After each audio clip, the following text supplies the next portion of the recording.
when 30-year-old single father Alden Finch shared his last sandwich with a homeless woman outside his struggling auto shop in downtown Phoenix, he thought he was just showing basic human kindness.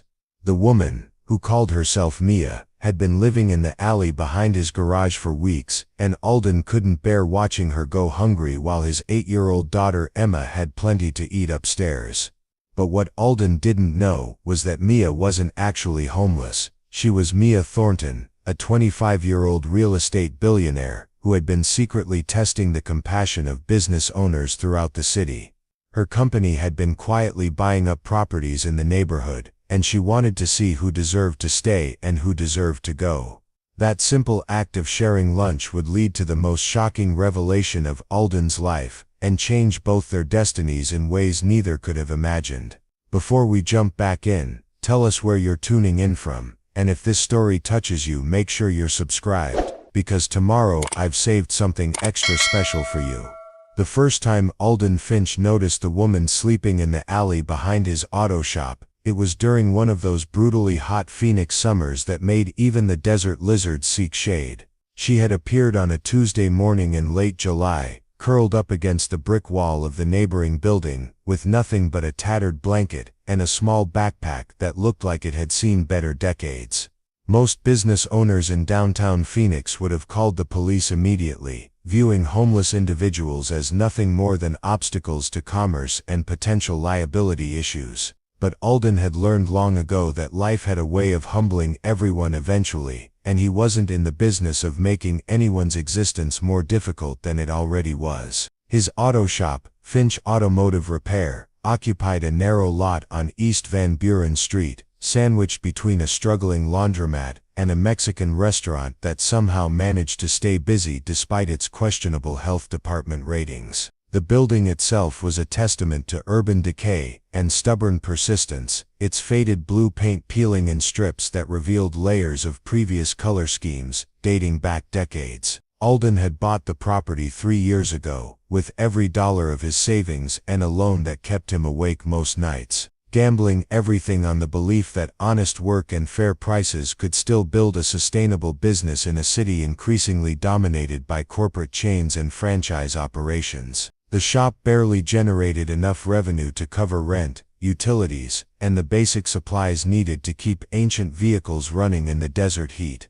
Most of his customers were working-class families who couldn't afford dealership prices, people who understood that a reliable mechanic was worth more than a fancy waiting room with free coffee and magazines. Alden specialized in breathing new life into vehicles that other shops would have declared dead on arrival, finding creative solutions with salvaged parts and years of experience that had taught him to see potential where others saw only scrap metal. Above the shop, he had converted the second floor into a modest apartment where he lived with his 8-year-old daughter Emma, a bright and curious girl who had inherited her mother's quick wit and her father's stubborn determination to find good in every situation. The apartment was small but functional, with Emma's bedroom facing the street so she could watch the city wake up each morning, and Alden's room overlooking the alley where he could monitor his business even during off hours. The living space reflected their circumstances, furnished with second-hand items that Emma had helped him paint and arrange, creating a home that felt warm despite its obvious limitations. Emma's mother, Rebecca, had died in a motorcycle accident 2 years earlier, leaving Alden to navigate single parenthood while building a business that demanded 18-hour days and constant attention to detail.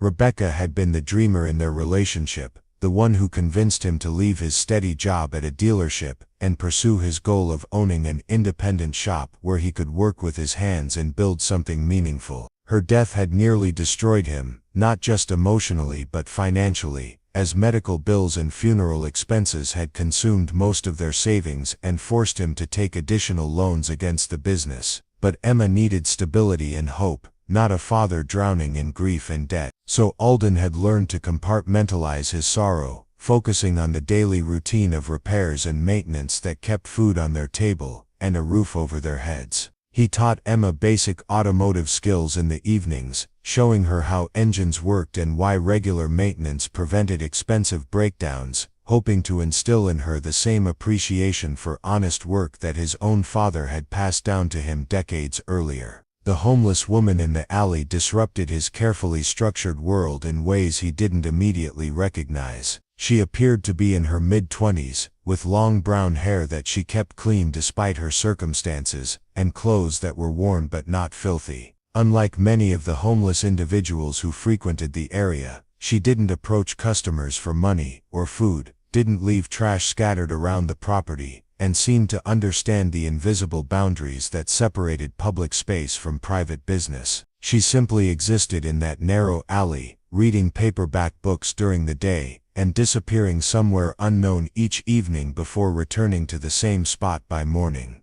Alden's first interaction with her came on a Thursday afternoon, when he was replacing the transmission in a 1998 Honda Civic that belonged to Maria Santos, a single mother who cleaned offices downtown and couldn't afford to miss work while her car was being repaired. He had promised Maria that he would have the vehicle ready by Friday morning, which meant working through lunch and probably well into the evening to meet his deadline. As he emerged from beneath the Honda, wiping transmission fluid from his hands with a rag that had seen better days, he noticed the woman watching him work with an expression of genuine interest rather than the vacant stare he associated with people struggling with addiction or mental illness. Their eyes met briefly, and she offered a small nod of acknowledgement before returning her attention to the book in her lap. There was something about that moment that stuck with him as he continued working, a sense that she understood the satisfaction that came from fixing something that had been broken, from taking a mechanical problem and applying knowledge and skill until it functioned properly again. Most people viewed auto repair as a necessary evil, a source of unexpected expenses and inconvenience. But this woman seemed to appreciate the craft involved, the patience and expertise required to diagnose problems and implement solutions. That evening, as Alden locked up the shop and prepared to head upstairs for dinner with Emma, he found himself wondering about the woman's story. Everyone ended up homeless for different reasons, and he had learned not to make assumptions about people's circumstances or choices. But there was something about her demeanor that suggested intelligence and education, qualities that made her presence in the alley more puzzling than threatening. She wasn't displaying the behaviors he associated with drug addiction or severe mental illness, wasn't talking to herself or engaging in the erratic actions that often characterize people living on the streets. The next morning, as he prepared to deliver Maria's Honda and collect payment that would cover Emma's school supplies for the upcoming semester, Alden made a decision that would change both their lives in ways he couldn't possibly anticipate. He had packed 2 sandwiches for lunch, habit more than hunger, and as he walked past the alley on his way to test drive the repaired vehicle, he stopped beside the woman and extended one of the wrapped sandwiches toward her. She looked up from her book with surprise, studying his face as if trying to determine his motives before accepting the offered food. Her voice when she spoke carried an accent he couldn't quite place, educated and refined in a way that seemed inconsistent with her current circumstances. "Thank you," she said simply, unwrapping the sandwich with careful movements that suggested both hunger and dignity. "I'm Mia, Alden," he replied, gesturing toward the shop behind him. "I work on cars. If you need anything, water or use of the restroom, just let me know." That simple exchange, lasting less than 2 minutes, established a routine that would continue for the next several weeks as summer gradually gave way to the slightly more tolerable heat of early autumn in the desert. Alden Finch had never planned to become a single father running a struggling auto repair shop in one of Phoenix's transitioning neighborhoods, but life had a way of making plans irrelevant. At 30, he carried the weight of responsibility like a familiar tool, something he had grown accustomed to handling even when it felt heavier than he could manage. His days began before sunrise, checking overnight messages from customers whose vehicles had broken down and needed immediate attention, planning repair schedules that would maximize revenue while maintaining the quality standards that separated his work from the quick-fix operations that dominated the discount market. The shop itself reflected both his aspirations and limitations, organized with military precision, but equipped with tools that had been purchased second-hand and repaired multiple times. His father,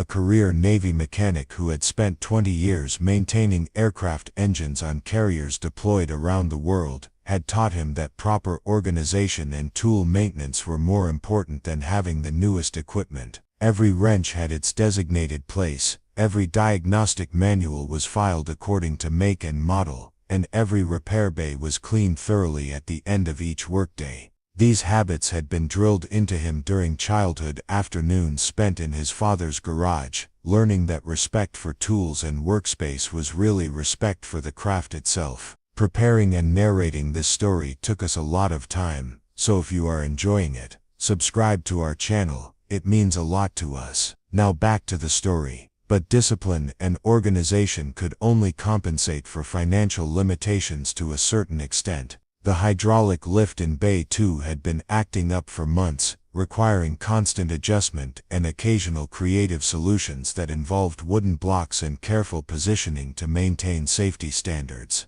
The computerized diagnostic equipment was 3 generations behind current technology, forcing Alden to rely more heavily on experience and intuition than many modern mechanics who had learned to trust machines over instinct. His parts inventory was minimal, requiring daily trips to salvage yards and supplier warehouses to find components that would keep his repair estimates competitive. The apartment above the shop told a similar story of making the best of limited resources while maintaining dignity and hope. Emma's bedroom was painted bright yellow, a color she had chosen because it reminded her of sunshine, and decorated with artwork they had created together using supplies from the dollar store and materials salvaged from various projects. Her bed was positioned beneath the window so she could watch the street below, observing the rhythm of urban life that had become as familiar to her as the sound of air tools and engine noise from the shop below. Alden's own room was spartanly furnished but meticulously maintained, with clothes hung in order of use and personal items arranged with the same precision he brought to organizing his toolbox. On the nightstand beside his bed sat a framed photograph of Rebecca, taken during their last vacation together at Lake Pleasant, her smile capturing the optimism and energy that had convinced him to take the risks that led to business ownership.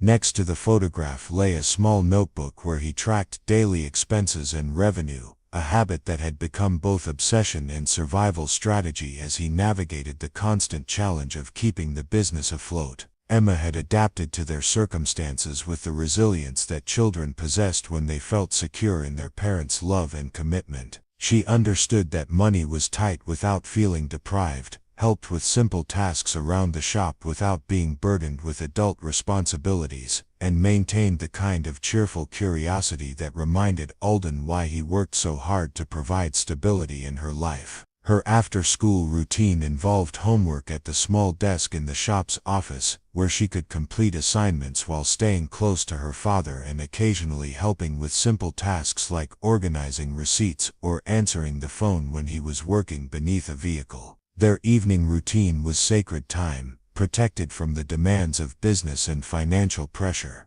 Dinner was usually simple but nutritious, prepared together in their small kitchen, while Emma shared details about her day at school, and Alden described interesting repairs or challenging diagnostic problems he had solved. After dinner they would work on homework together, with Alden helping her understand mathematical concepts by relating them to practical problems like calculating gear ratios or determining fuel efficiency. Before bedtime, they would sit together on the small couch in their living room, reading books from the public library, or watching educational programs that expanded Emma's understanding of the world beyond their neighborhood. But beneath the surface of their stable routine, Alden carried burdens that he carefully concealed from his daughter. The business was struggling more than she knew, with several months of declining revenue that had forced him to defer maintenance on the building and postpone equipment upgrades that would improve efficiency and safety. His customer base was loyal but limited,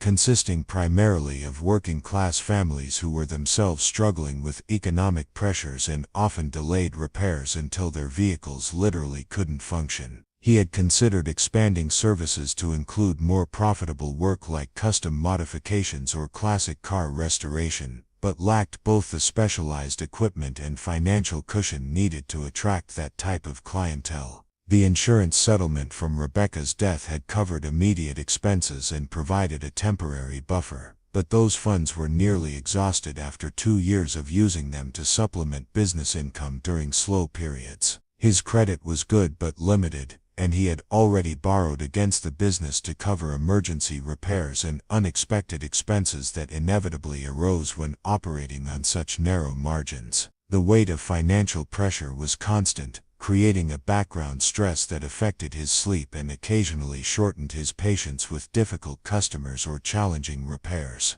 But Emma's presence in his life provided both motivation and perspective that kept him focused on long-term goals rather than daily frustrations. She represented not just his responsibility as a parent, but his connection to Rebecca's memory and their shared dream of building something meaningful together. Every successful repair, every satisfied customer, every small improvement to the shop or apartment felt like progress toward the stability and security that Rebecca had wanted for their family. Her death had been devastating, but it had also clarified his priorities in ways that made business challenges feel manageable rather than overwhelming. The neighborhood around the shop was changing, with gentrification slowly pushing longtime residents toward the periphery, while bringing new businesses and higher property values that created both opportunities and threats. Several auto repair shops had closed in recent years, unable to compete with chain operations or adapt to rising rents and changing demographics. But Alden believed that his reputation for honest work and fair prices would protect him from market pressures, that customers would continue choosing quality and personal service over convenience and corporate efficiency. His relationship with other business owners in the area was cordial but not close, built on mutual respect and occasional cooperation rather than deep friendship.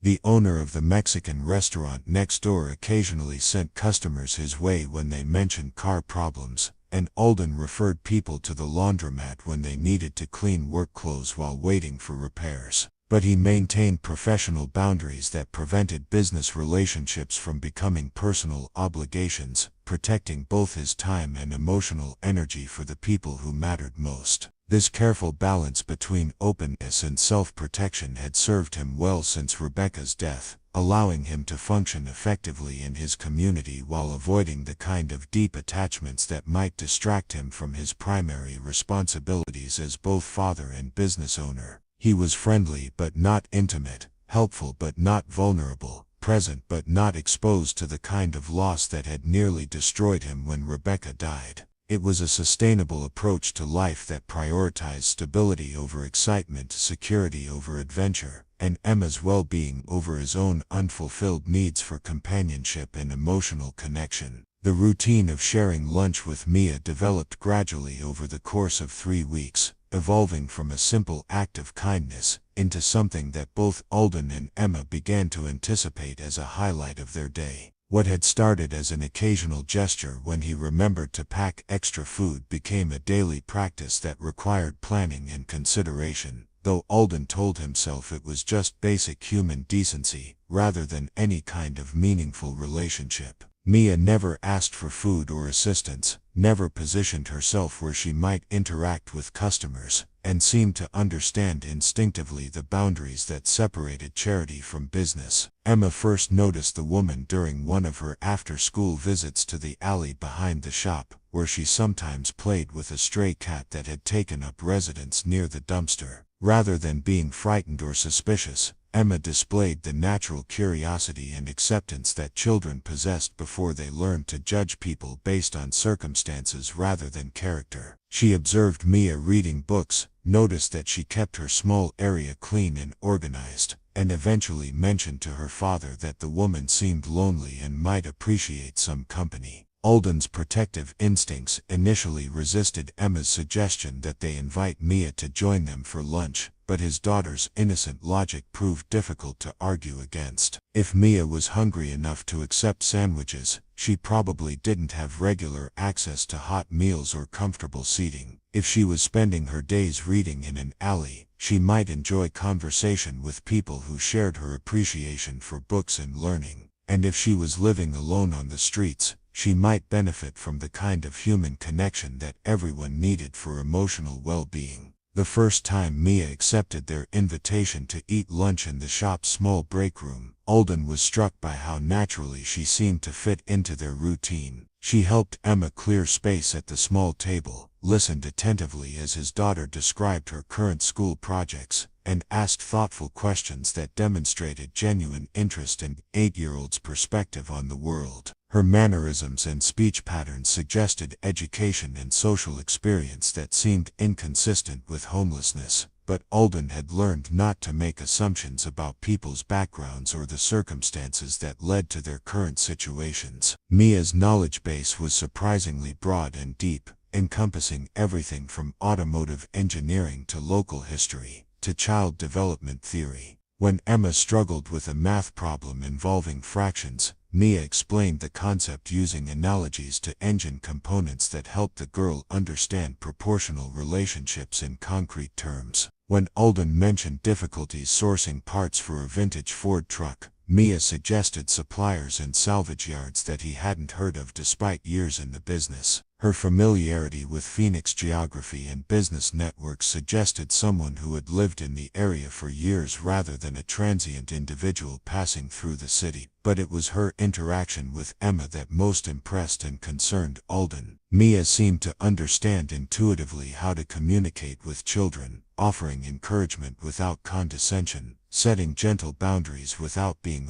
authoritarian, and showing interest in Emma's thoughts and feelings without prying into family matters. She helped with homework when asked but didn't insert herself into the father-daughter relationship, supported Alden's parenting decisions even when she might have handled situations differently, and gradually became a welcome presence in their daily routine without overstepping the invisible boundaries that protected their family unit. As the weeks passed, Mia began arriving earlier in the mornings and staying later in the evenings, though she always disappeared overnight to wherever she spent her sleeping hours. She never asked to use the bathroom facilities inside the shop, never requested favors beyond the food they freely offered, and never shared personal information that might create obligations or expectations. But her presence became a comforting constant in the rhythm of their days, someone who appreciated the satisfaction of honest work and understood the challenges of maintaining dignity while struggling with limited resources. Emma began saving interesting articles from her school library to share with Mia, excited to discuss books and ideas with an adult who took her opinions seriously and encouraged her intellectual curiosity. Alden found himself looking forward to their lunch conversations, which ranged from technical discussions about automotive innovation to philosophical debates about business ethics and community responsibility. Mia's insights were often surprisingly sophisticated, reflecting knowledge and experience that raised questions about her background and the circumstances that had led to her current situation.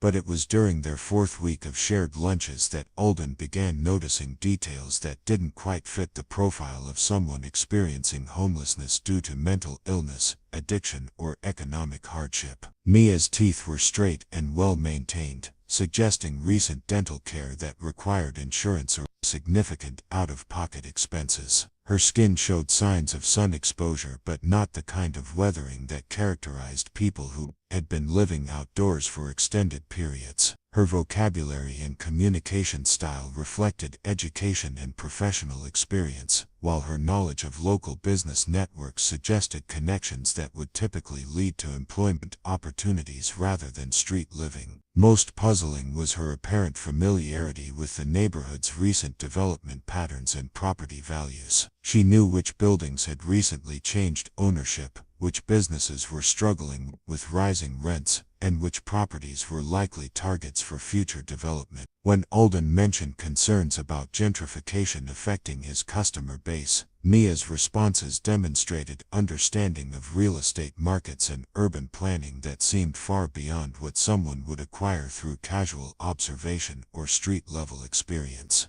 Her questions about the shop's operations were equally sophisticated, focusing on business model sustainability rather than simple curiosity about automotive repair. She asked about customer demographics, revenue patterns, competition from chain operations, and long-term planning in ways that suggested professional interest rather than casual conversation. When Alden discussed his challenges with equipment maintenance and facility upgrades, Mia offered suggestions that reflected knowledge of business financing and operational efficiency that seemed inconsistent with her apparent circumstances. But despite growing curiosity about Mia's background, Alden respected her privacy and avoided direct questions that might make her uncomfortable or defensive. Everyone had reasons for their circumstances, and he had learned that people shared personal information when they felt safe and ready, rather than when others demanded explanations. His focus remained on providing friendship and support without judgment, creating space where Mia could be herself without feeling pressured to justify her situation or reveal details she preferred to keep private.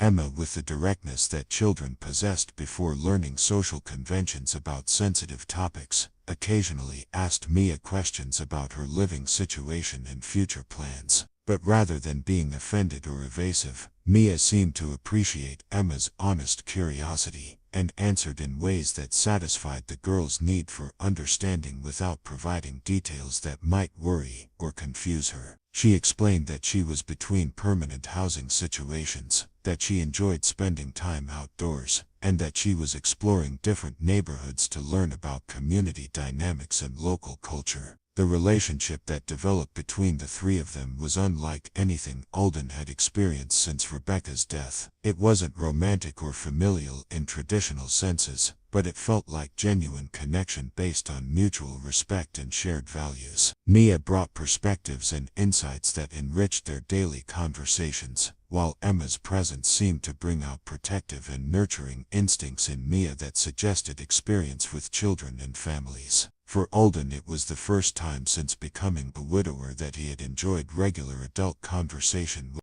someone who understood both his professional challenges and his commitment to single parenthood. But beneath the surface of comfortable routine, Alden sensed undercurrents of complexity that he couldn't quite identify or understand. Mia's presence in their lives felt both natural and somehow planned, as if she had chosen them specifically, rather than ending up in their alley by chance or circumstance. Her knowledge and insight seemed too comprehensive and current for someone who had been disconnected from mainstream society, while her interest in their lives and business felt deeper than casual friendship or temporary gratitude for kindness shown to a stranger in need. The first detail that struck Alden as inconsistent occurred during the 5th week of their lunch routine, when Mia arrived wearing different shoes than the worn sneakers she had been sporting since her first appearance in the alley. The new footwear was clearly expensive, high-end athletic shoes that probably cost more than Alden made in a good week,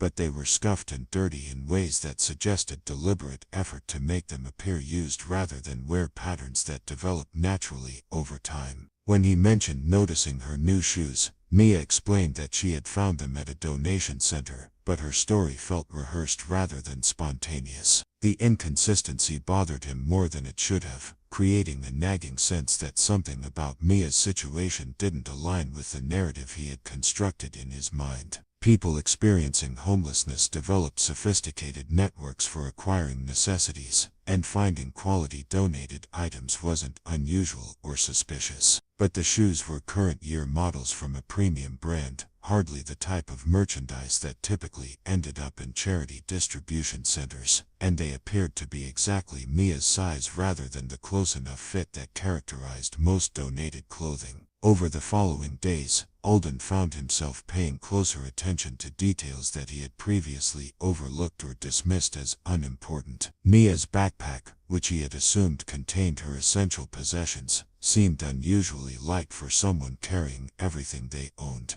Her clothes, while clearly worn and weathered, showed signs of quality construction and materials that suggested designer. Her hygiene and grooming also raised questions that didn't have obvious answers.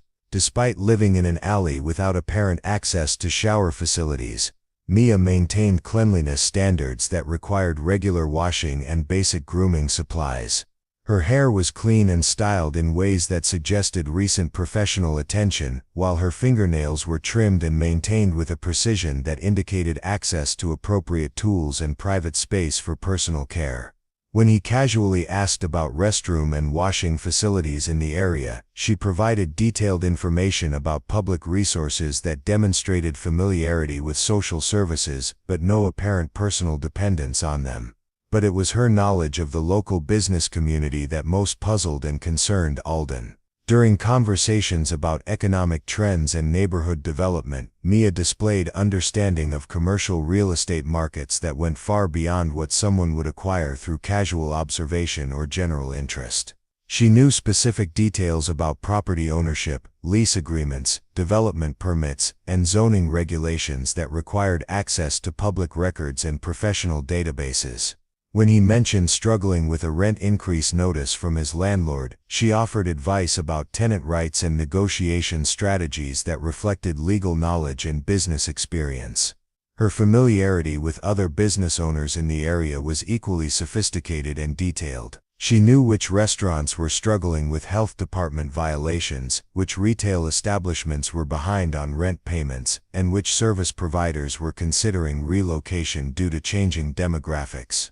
This information was specific and current, suggesting active monitoring rather than passive observation, and it implied connections within the business community that seemed inconsistent with her apparent social isolation. Emma, with the observational skills that children developed when they paid attention to adult behavior patterns, began asking questions that reflected her own growing awareness of inconsistencies in Mia's story. Why did Mia always seem to know exactly what time the shop closed each day, even though they had never discussed Alden's schedule? How did she manage to stay so clean when the public restrooms she claimed to use were frequently out of order or locked? Why did she never seem surprised by changes in weather patterns or local events, as if she had access to reliable information sources? Alden initially dismissed Emma's observations as childhood suspicion of anything that seemed different or unusual, but her questions highlighted patterns that he had noticed subconsciously without processing their implications. Mia's presence in their lives had become so comfortable and routine that he had stopped questioning the circumstances that brought her to their alley, or the resources that sustained her daily existence. But children often notice details that adults overlooked, especially when those details didn't match expected patterns or logical explanations. The breakthrough moment came during their 7th week of shared lunches, when Mia mentioned having read a newspaper article about proposed zoning changes that would affect automotive businesses in their district. The article had appeared in the business section of the Arizona Republic that morning, but when Alden checked the newspaper stand outside the Mexican restaurant next door, no copies had been purchased since the previous evening. The homeless shelter that Mia claimed to visit occasionally for resources didn't provide newspaper access, and the public library didn't open until after she had arrived at the alley that morning. When he asked where she had read the article, Mia's explanation about finding a discarded newspaper felt forced and defensive, quite different from her usual confident responses to questions about her daily activities. The story didn't make logical sense, but more importantly, her reaction to his question suggested awareness that she had made an error in revealing information she shouldn't have possessed. For the first time since meeting her, Alden sensed that Mia was carefully monitoring her words and constructing responses rather than simply sharing her thoughts and observations. That evening, after Emma had gone to bed, Alden found himself reviewing his interactions with Mia from a different perspective, looking for patterns and inconsistencies that might explain his growing sense of unease. The woman who had appeared in his alley claiming to be homeless possessed knowledge, resources and connections that suggested a very different reality than the one she had presented. Her interest in his business and financial situation felt less like casual friendship and more like professional assessment, while her familiarity with local development patterns implied involvement in real estate markets, rather than mere observation from the margins. But what bothered him most was the realization that Emma had become emotionally attached to someone whose true identity and motivations remained completely unknown. His daughter looked forward to their daily conversations with Mia, shared personal information about her life and dreams, and had begun including this mysterious woman in her mental picture of their extended family. If Mia's presence in their lives was based on deception or hidden agendas, the eventual revelation could be devastating for a girl who had already experienced the sudden loss of her mother and learned to be cautious about trusting new relationships. The protective instincts that had guided Alden's decisions since becoming a single father demanded answers to questions he had been too polite or trusting to ask directly. Who was Mia really, and what did she want from them? Why had she chosen their alley and their shop for whatever purpose had brought her into their lives? And most importantly, what were her true intentions regarding Emma and the family unit they had worked so hard to rebuild after Rebecca's death? Sleep came fitfully that night, interrupted by questions and scenarios that ranged from innocent explanations to dangerous possibilities. By morning, Alden had decided that his responsibility as a father required him to investigate Mia's background and motivations, regardless of how uncomfortable that might make their relationship or how disappointed Emma might be if her new friend proved to be something other than what she appeared. The truth came to light on a Tuesday morning in late September, delivered not through careful investigation or direct confrontation, but through an accidental encounter that shattered every assumption Alden had made about Mia's identity and circumstances. He had driven Emma to school early for a science fair setup, then stopped at the downtown Starbucks on Central Avenue to grab coffee before returning to the shop. The location was 20 blocks from his neighborhood, in the heart of Phoenix's business district, where glass towers housed corporate headquarters and luxury condominiums attracted young professionals with six-figure salaries.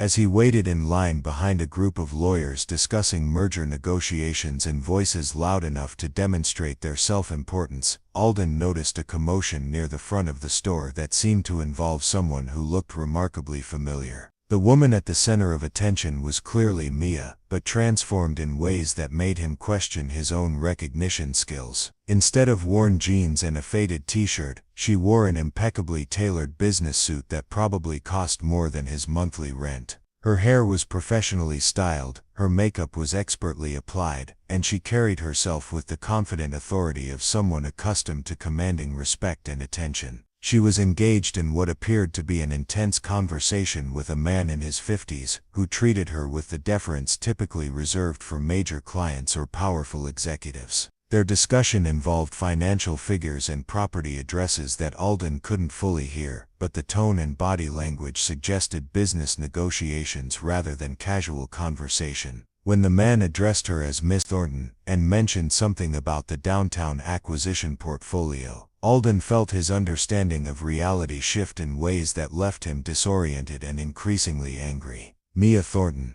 The name meant nothing to him initially, but as he processed the implications of what he was witnessing, fragments of recent news stories began connecting in his memory. Thornton Development Group was one of Phoenix's most aggressive real estate companies, responsible for transforming entire neighborhoods through strategic property acquisition and redevelopment projects that displaced longtime residents and businesses in favor of upscale retail and luxury housing. The company's founder and CEO was a young woman who had inherited a real estate empire from her father and expanded it into a billion-dollar operation that specialized in identifying undervalued urban properties and converting them into maximum profit ventures. The homeless woman who had been eating lunch in his shop for 2 months, sharing stories with his daughter, and offering advice about his business challenges, was actually Mia Thornton, one of the wealthiest and most powerful real estate developers in Arizona. The realization hit him like physical impact, creating a sensation of betrayal and humiliation that made it difficult to think clearly or rationally. Everything about their relationship had been based on deception, from her fabricated circumstances to her carefully constructed persona as someone struggling with homelessness and social isolation.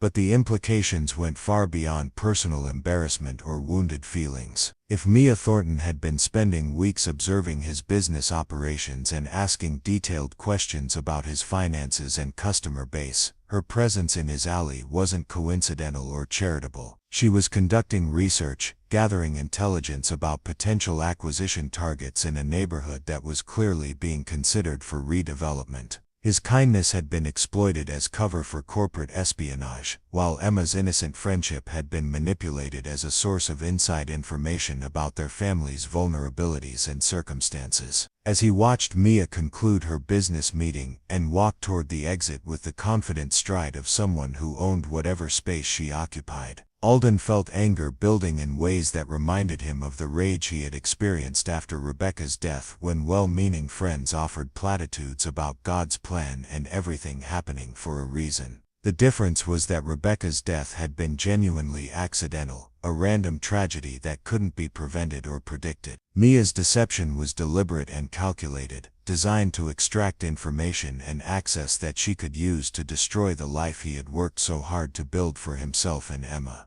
But confronting her in public would accomplish nothing except creating a scene that might embarrass Emma when she inevitably learned about the situation. Instead, Alden followed Mia at a discreet distance as she walked 2 blocks to a gleaming office tower that housed Thornton Development Group's corporate headquarters. He watched from across the street as she entered the building with the casual familiarity of someone who belonged there, disappearing into an elevator that probably carried her to an executive suite overlooking the city she was systematically transforming according to her vision of profitable progress. The drive back to his shop felt like traveling through a landscape that had fundamentally changed overnight, even though nothing visible had actually shifted. The buildings and streets looked the same, but his understanding of his place within the larger economic ecosystem had been completely altered. He wasn't just a small business owner struggling to maintain independence in a competitive market. He was a target, identified and studied by one of the most sophisticated predators in the commercial real estate industry, someone with unlimited resources and no apparent moral constraints about using personal relationships to advance business objectives. The worst part was imagining how he would explain the situation to Emma, whose trust in adult reliability had already been damaged by her mother's sudden death.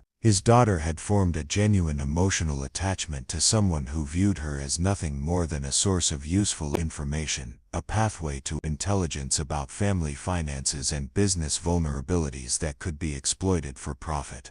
The betrayal would teach Emma lessons about human nature and the relationship between wealth and power that no 8-year-old should have to learn through personal experience. When he arrived back at the shop, Alden found Mia waiting in her usual spot in the alley, dressed once again in worn clothes and carrying the battered backpack that was apparently part of her disguise. She greeted him with the same warm smile that had become familiar over their weeks of shared lunches, asking about Emma's science fair preparation and mentioning an interesting article she had read about new automotive technologies. Her performance was flawless, displaying no awareness that her true identity had been discovered or that her deception was about to be exposed. But everything about the interaction felt different now that Alden understood the reality behind her carefully constructed facade. Her questions about his business weren't motivated by friendship or casual interest. Her suggestions about operational improvements weren't intended to help him succeed. Her kindness toward Emma wasn't genuine affection but calculated manipulation designed to maintain access to information that could be used against their family. Even her apparent homelessness, which had triggered his protective instincts and desire to help someone in need, was nothing more than an elaborate lie designed to exploit his compassion for strategic advantage.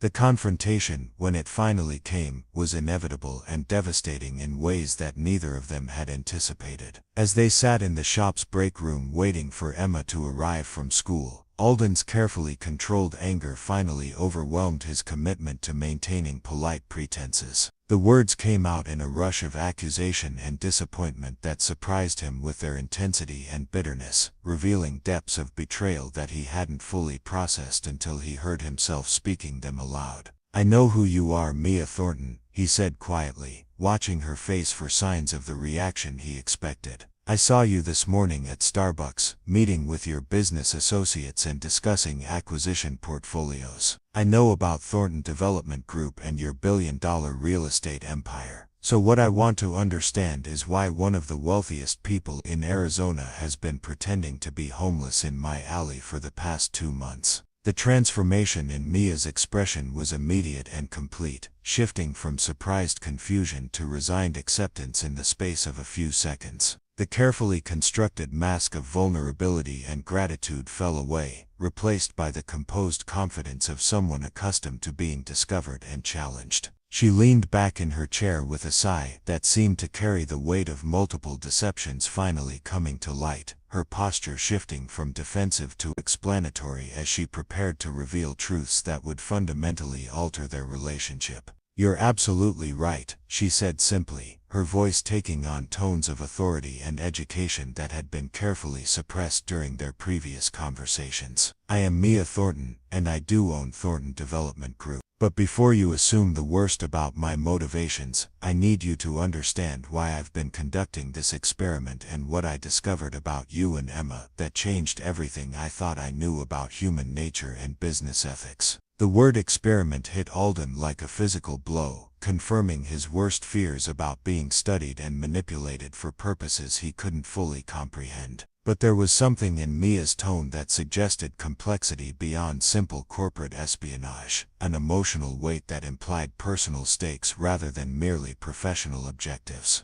Despite his anger and sense of betrayal, curiosity compelled him to listen as she began explaining the circumstances that had led to her elaborate deception. "6 months ago, my company completed a demographic analysis of this neighborhood as part of a potential redevelopment project," Mia continued, her words measured and precise. "The data indicated that most businesses were struggling financially and would likely welcome buyout offers that provided immediate capital in exchange for relocation assistance. But data doesn't capture character or community value, and I've learned that my company's reputation for aggressive acquisition tactics means people tell me what they think I want to hear rather than sharing their honest perspectives." She paused, studying Alden's face for signs of understanding or continued hostility before proceeding with explanations that revealed planning and research far more extensive than he had imagined. Her deception hadn't been spontaneous or casual, but part of a systematic effort to understand the human impact of redevelopment projects that she had begun questioning after years of focusing exclusively on financial returns and market efficiency. "I decided to spend time in neighborhoods targeted for development, observing how people actually lived and worked rather than relying on statistical analysis and consultant reports," Mia explained.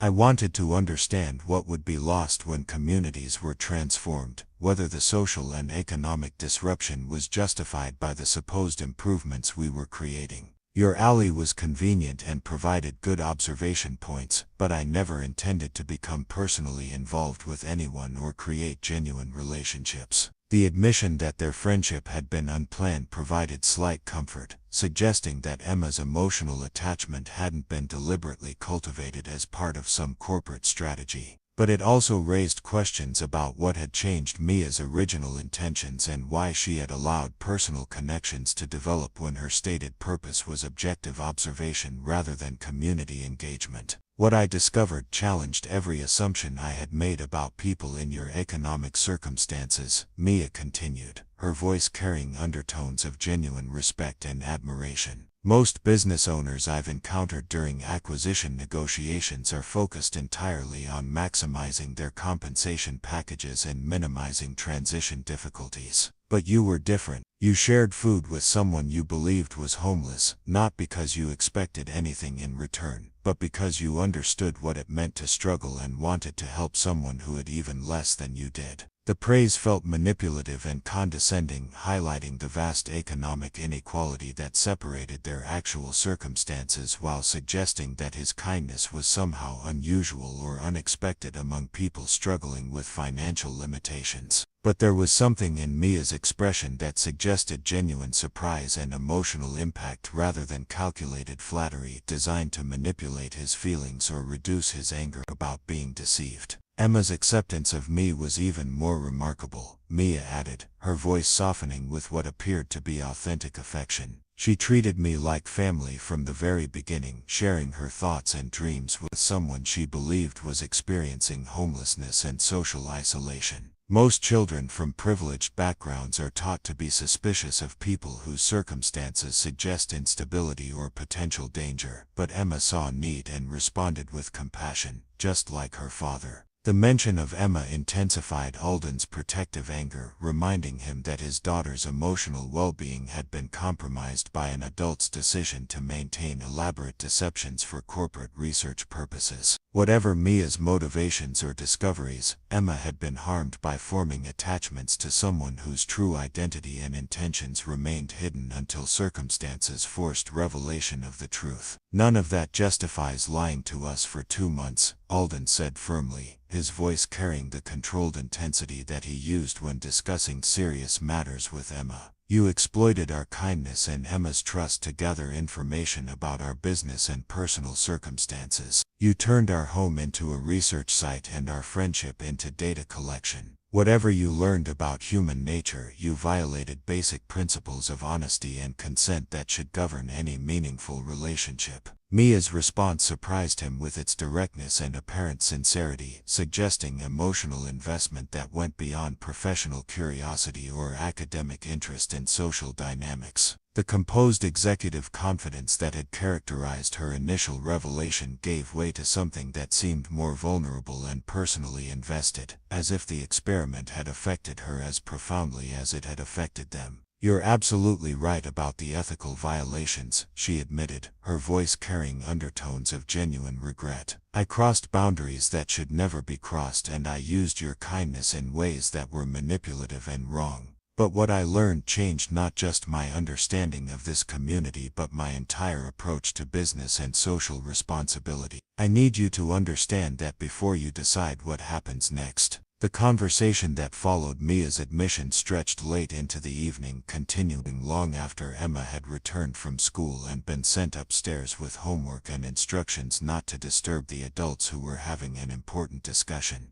The weight of revelation hung between them like a physical presence, transforming every shared memory from the past 2 months into something that felt simultaneously genuine and fraudulent. Alden found himself caught between fury at being deceived and reluctant fascination with the complexity of motivations that had driven someone with unlimited resources to choose such an elaborate and risky method of community research. Mia's explanation revealed layers of corporate strategy and personal questioning that painted a picture far more nuanced than simple predatory business practices. Thornton Development Group had indeed identified their neighborhood as a prime candidate for redevelopment, but the project had stalled due to community resistance and negative publicity from previous acquisitions that had displaced longtime residents without adequate compensation or relocation assistance. The company's board of directors was pressuring her to move forward with aggressive tactics that would force property owners to sell regardless of their personal circumstances or community connections. "My father built this company using methods that were considered acceptable in his generation," Mia explained, her voice carrying undertones of conflict that suggested ongoing struggles with inherited business practices. "Buy low, develop fast, maximize profits, and don't worry about social impact because market forces would eventually benefit everyone through economic growth and job creation. But I've watched neighborhoods transform in ways that destroyed communities without creating equivalent value for the people who lived there first." The admission revealed internal corporate dynamics that Alden hadn't expected, suggesting that Mia's deception had been motivated partly by resistance to pressure from business partners and board members who viewed community concerns as obstacles to profitable development rather than legitimate stakeholder interests. Her decision to conduct personal research rather than relying on consultant reports and demographic data had been driven by growing discomfort with the human cost of aggressive redevelopment projects. "The board wants me to proceed with eminent domain proceedings and aggressive buyout tactics that would force everyone in a 6-block radius to sell within 90 days, she continued. Her words delivered with the precise diction of someone accustomed to corporate boardrooms but uncomfortable with the decisions being demanded. "They've hired legal firms and consulting companies that specialize in expediting property acquisition regardless of owner preferences or community impact.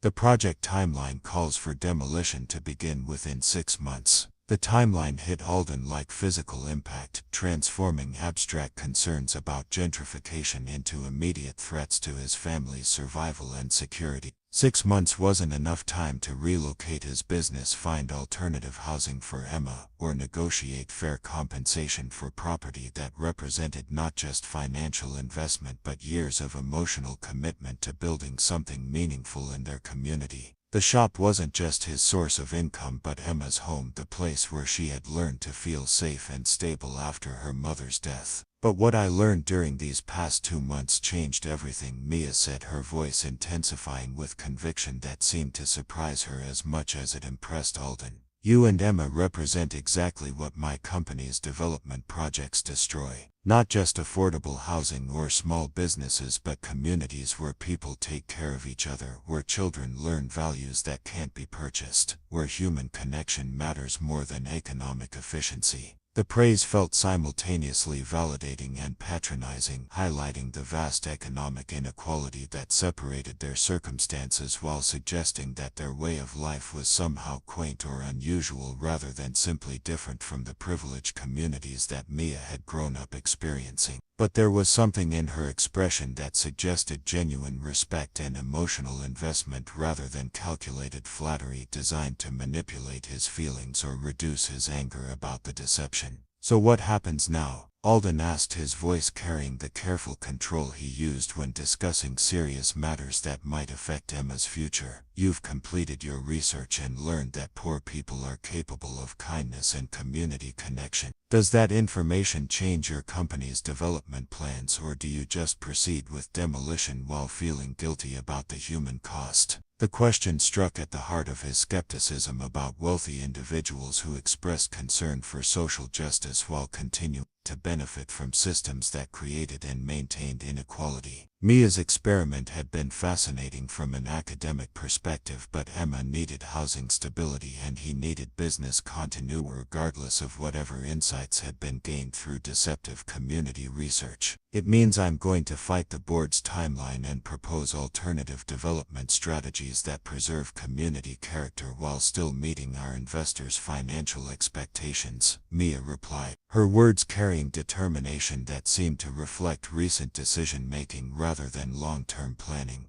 I want to create a model that proves profitable development can enhance communities rather than destroying them, but I need time to build coalition support and demonstrate economic viability. But even as she spoke about alternative approaches and community-preserving development, Alden could sense underlying tensions and pressures that suggested her idealistic vision would face significant resistance from business partners who viewed social responsibility as obstacle to profit maximization. The corporate world that had shaped her identity and provided her resources operated according to principles that prioritized shareholder returns over community welfare, and changing those fundamental priorities would require more than good intentions and experimental research. The first indication that Mia's corporate associates were growing impatient with delays and alternative proposals came 3 days after their confrontation, delivered in the form of a certified letter from Thornton Development Group's legal department. The document was professionally crafted but unmistakably threatening, informing Alden that his property had been identified as part of a planned redevelopment project and offering a buyout figure that was approximately 60% of fair market value with a 30-day response deadline. The letter's tone was courteous but inflexible, suggesting that acceptance of their offer was expected rather than negotiated, and that failure to respond within the specified timeframe would result in more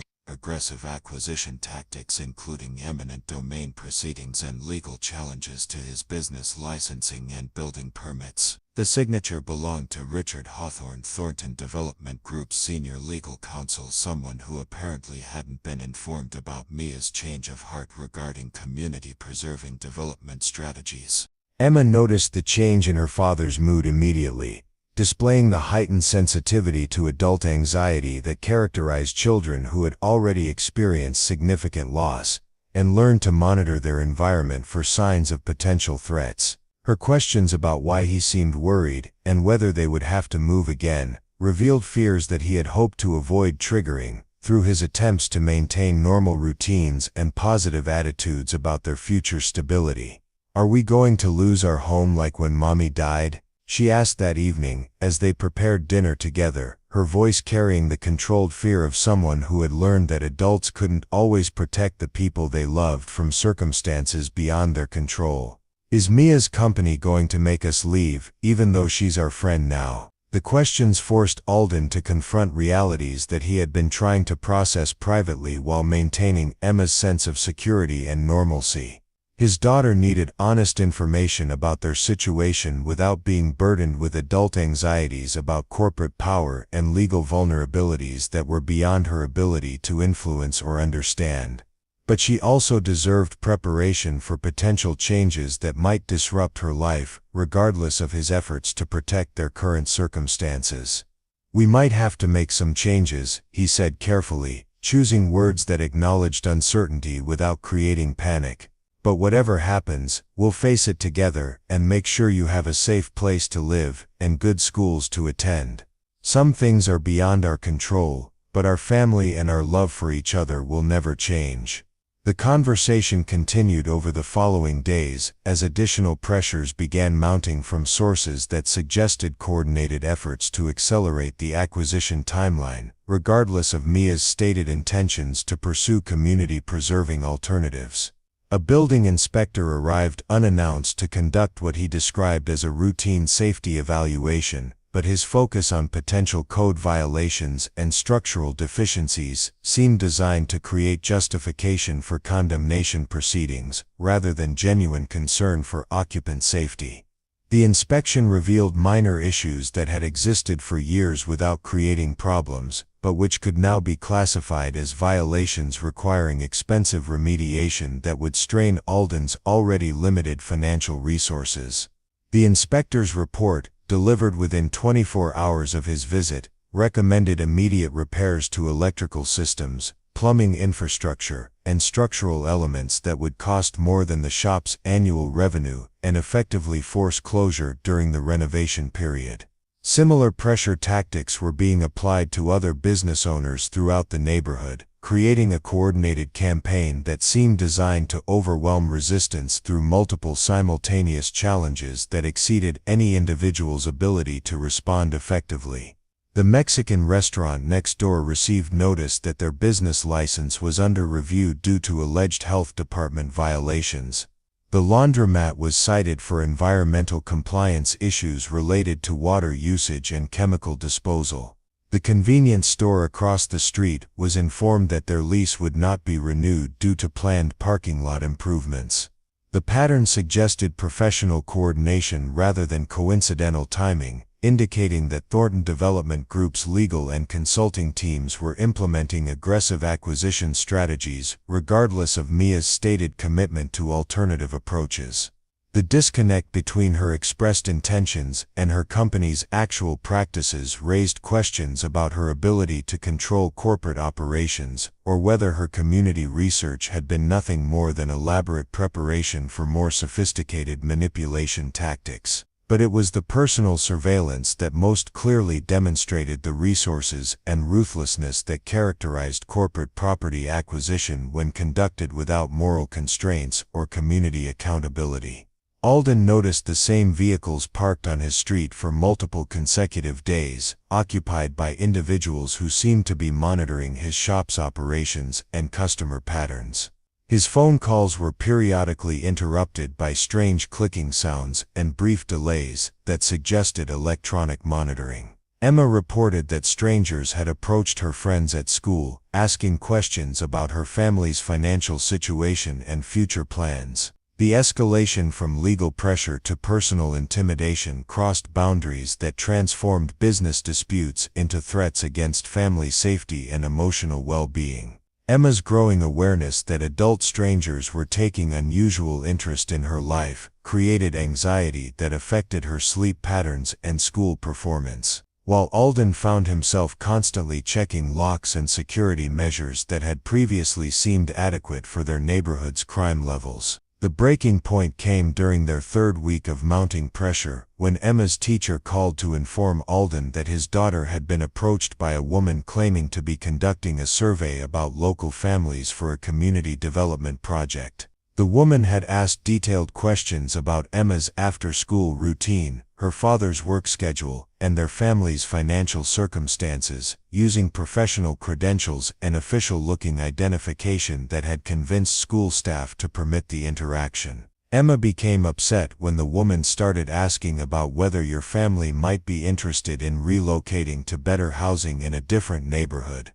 The teacher explained, her voice carrying concern that suggested awareness of inappropriate boundary violations. She told the woman that she didn't want to move away from her friends and her home, and that strangers shouldn't be asking children about their family's private business. We've reported the incident to school administration and increased supervision during dismissal times. The targeting of Emma transformed Alden's anger from frustrated resistance to protective fury that demanded immediate action regardless of potential consequences. Someone had crossed the line from business pressure into personal intimidation that threatened his daughter's sense of safety and emotional stability. The tactics being employed against their family exceeded anything that could be justified by legitimate development needs or corporate profit margins. When Mia appeared in the alley that evening, dressed once again in her disguise of worn clothes and carrying the backpack that was part of her elaborate deception, Alden confronted her with evidence of the coordinated campaign that was systematically destroying their community's resistance to forced relocation.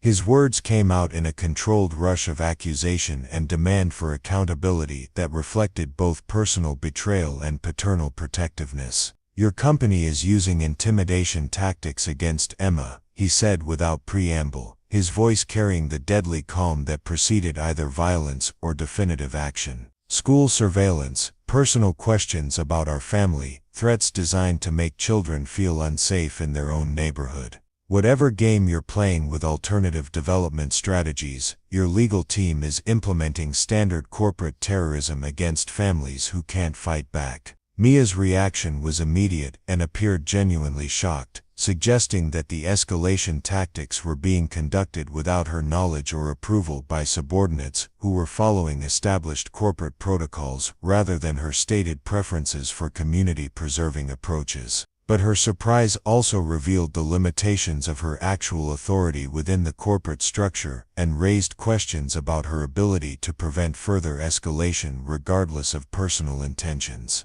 "That's not supposed to be happening," she said, her voice carrying anger that seemed directed toward her own organization rather than defensive resistance to his accusations. "I specifically instructed our legal team to suspend aggressive acquisition tactics while I developed alternative proposals for board consideration. Someone is operating outside my direct orders and using tactics that I explicitly prohibited." The admission that she couldn't control her own company's operations while claiming to offer protection and alternative solutions highlighted the complexity of corporate power structures and the difficulty of implementing ethical practices when financial pressures demanded results regardless of methods employed. Her good intentions were meaningless if subordinates could simply ignore her directives and proceed with established business practices that prioritized efficiency over community welfare. "Then stop them," Alden demanded, his protective instincts overwhelming any remaining sympathy for her internal corporate struggles. "Use whatever authority you have to call off the surveillance and intimidation before Emma gets hurt or traumatized by adult conflicts that she shouldn't have to experience. My daughter has already lost her mother. She doesn't need to lose her sense of safety because your company can't be controlled." The confrontation continued until well past Emma's bedtime, expanding beyond immediate tactical concerns to encompass fundamental questions about corporate responsibility and individual accountability that had no easy answers or immediate solutions. But by the end of their conversation, Mia had committed to using whatever influence she possessed to protect Emma from further targeting, while simultaneously developing strategies that might preserve their community without destroying her company's financial viability. The escalation that transformed their situation from business dispute to existential crisis came exactly 48 hours after Mia's promise to intervene on their behalf.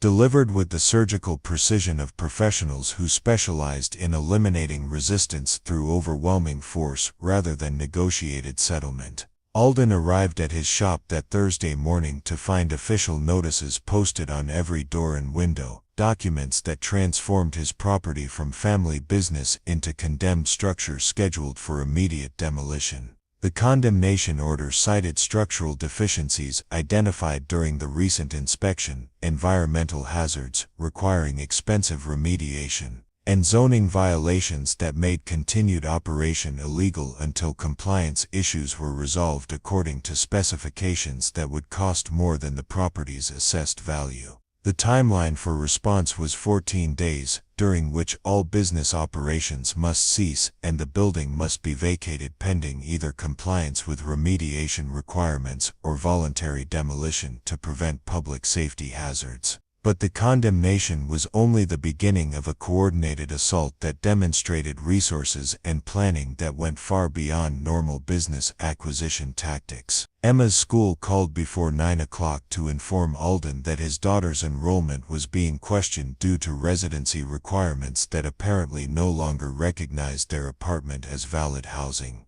The State Licensing Board for Automotive Repair Facilities had initiated an investigation into his business practices based on anonymous complaints about environmental compliance and customer fraud. His bank had frozen his business accounts pending review of financial irregularities that allegedly suggested money laundering or tax evasion. Each challenge individually might have been manageable through legal representation and bureaucratic persistence, but the simultaneous timing created impossible demands that exceeded any individual's capacity to respond effectively while maintaining business operations or family stability. The strategy was clearly designed to overwhelm resistance through multiple simultaneous crises that would force acceptance of buyout terms regardless of personal preferences or community connections. Emma's reaction to the crisis was heartbreaking in ways that reminded Alden of her response to her mother's death, when she had tried to maintain normal routines while processing losses that exceeded her emotional capacity to understand or accept. She packed her school supplies methodically while asking practical questions about where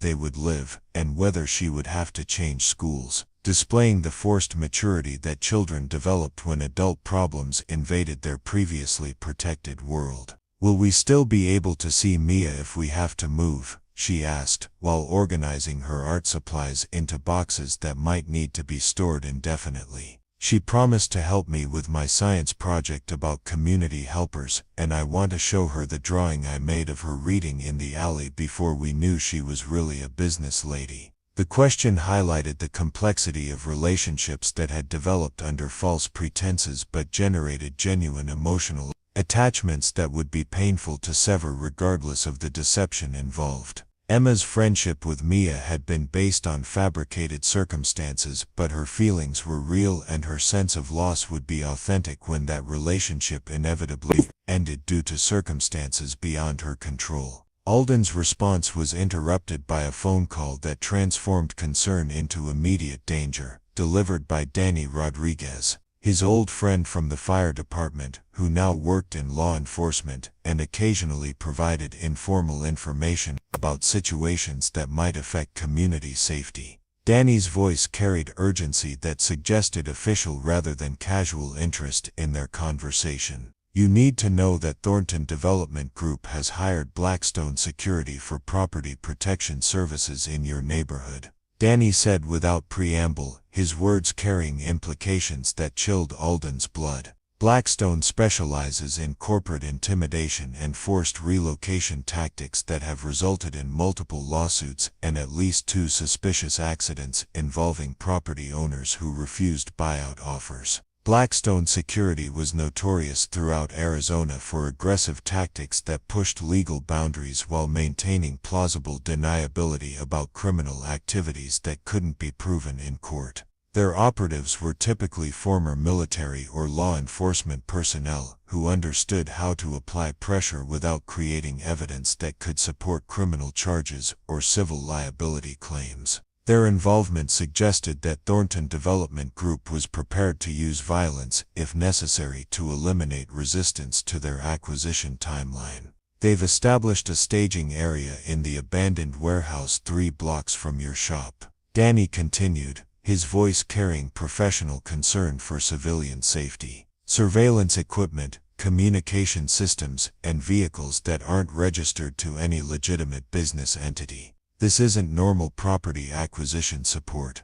This is preparation for operations that local law enforcement won't be able to prevent or investigate effectively. The information confirmed Alden's worst fears about escalation while simultaneously providing crucial intelligence that might enable protective measures for Emma's safety. But it also highlighted his complete lack of resources to compete with corporate adversaries who possessed unlimited funding and professional expertise in elimination of obstacles to profitable development projects.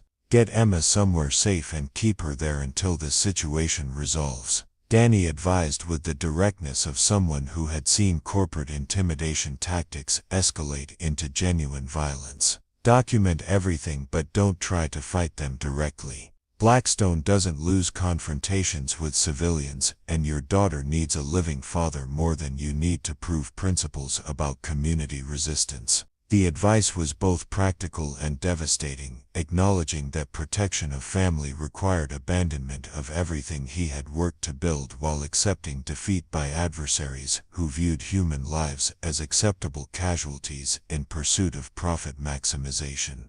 But Emma's safety had to take priority over business survival or community loyalty regardless of personal cost or moral implications. The conversation with Danny was followed immediately by a call from Mia, her voice carrying panic and urgency that suggested she had finally discovered the extent of operations being conducted without her knowledge or approval. Her company's board of directors had apparently voted to accelerate the acquisition timeline, using whatever methods proved necessary, overruling her objections and removing her from direct operation. They've hired private security contractors and legal firms that specialize in forced property acquisition, she said, her words coming in rapid bursts that suggested she was moving while talking. I tried to stop the escalation, but the board has decided that my community research was a waste of time and resources that threatened investor confidence. They're implementing standard aggressive tactics regardless of community impact or individual circumstances.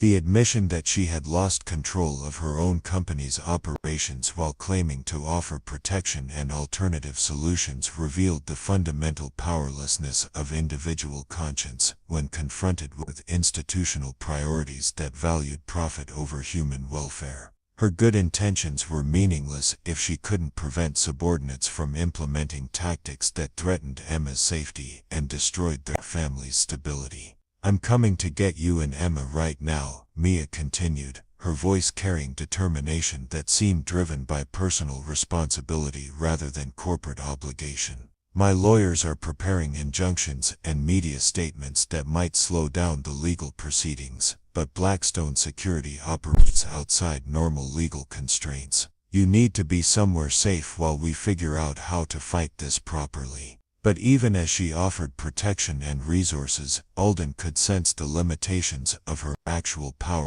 to prevent escalation by adversaries who possessed both legal authority and willingness to use violence when economic pressure proved insufficient. The corporate machine that had created her wealth was now operating beyond her control, implementing practices that she claimed to oppose but couldn't effectively prevent. The decision point that had been building since Mia's initial deception finally crystallized into immediate action requirements that would determine not just their family's future, but Emma's physical safety and emotional well-being. Alden could accept defeat and relocate his family to protect Emma from escalating corporate intimidation, or he could choose to fight adversaries who possessed vastly superior resources and demonstrated willingness to harm innocent people who interfered with profitable development projects. But there was a third option that neither submission nor hopeless resistance, a possibility that had emerged from weeks of conversation with someone whose understanding of corporate operations might provide strategic advantages that individual resistance couldn't achieve alone. If Mia possessed both insider knowledge and genuine commitment to alternative outcomes, their combined resources might create opportunities that neither could accomplish independently.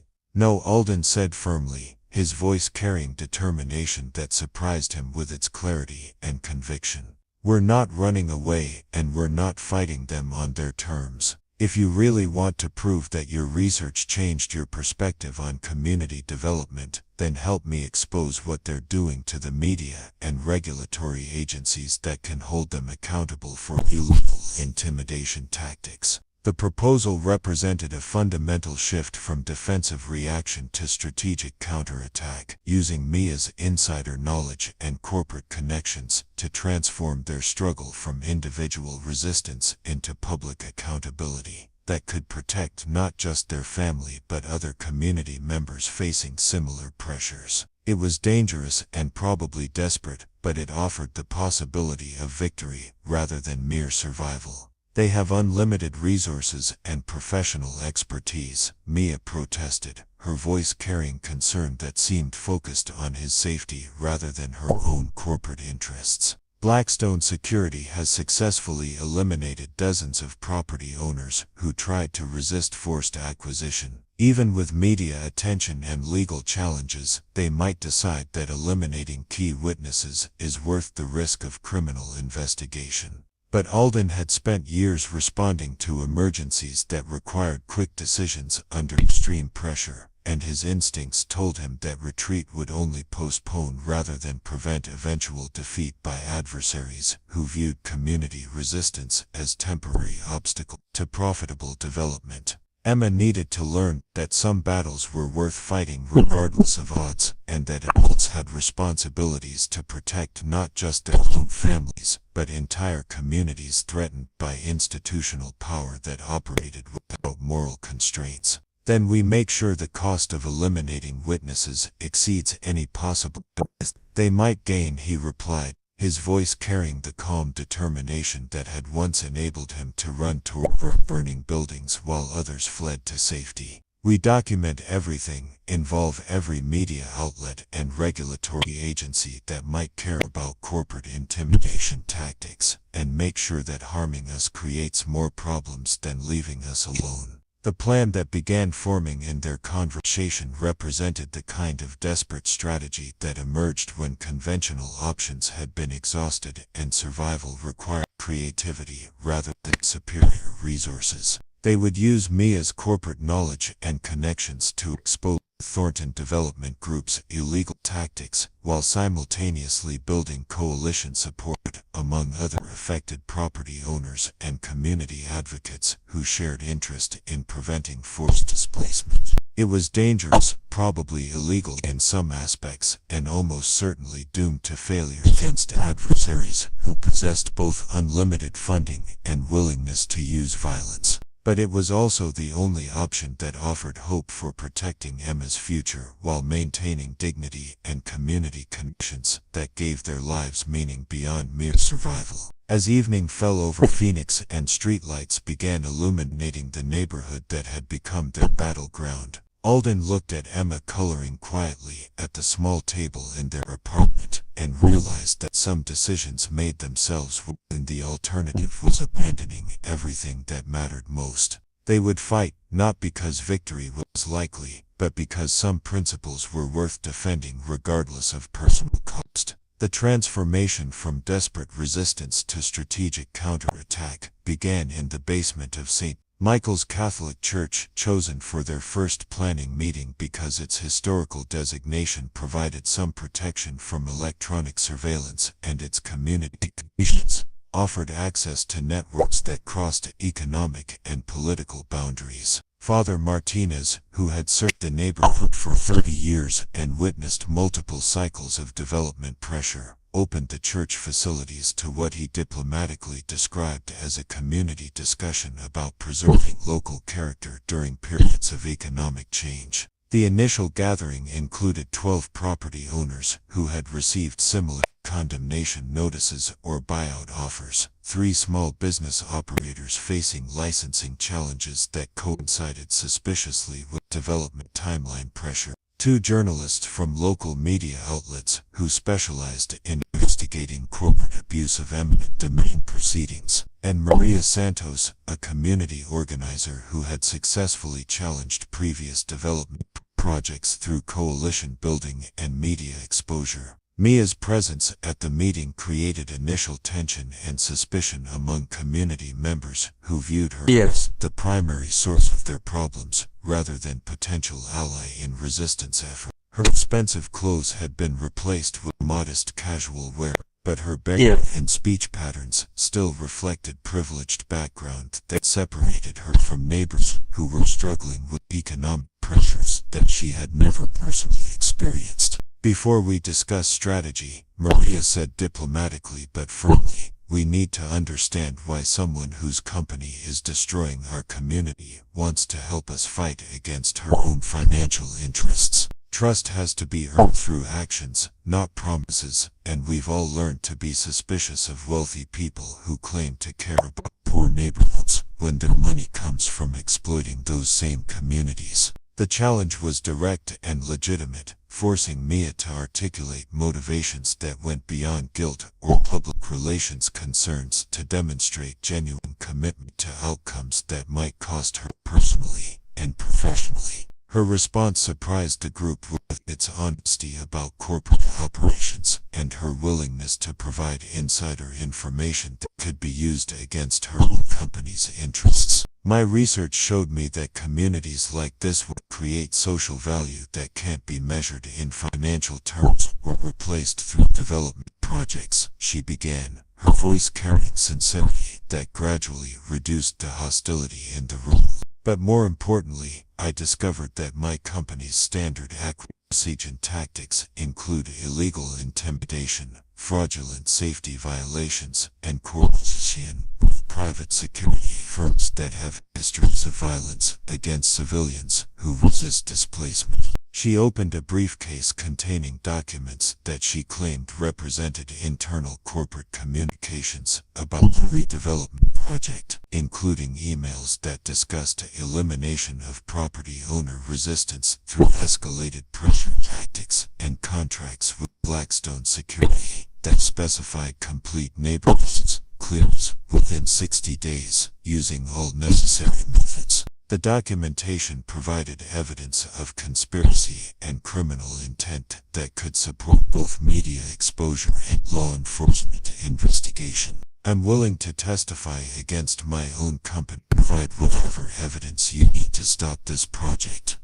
Mia continued, her words carrying conviction that seemed to reflect recent decision-making rather than long-term planning.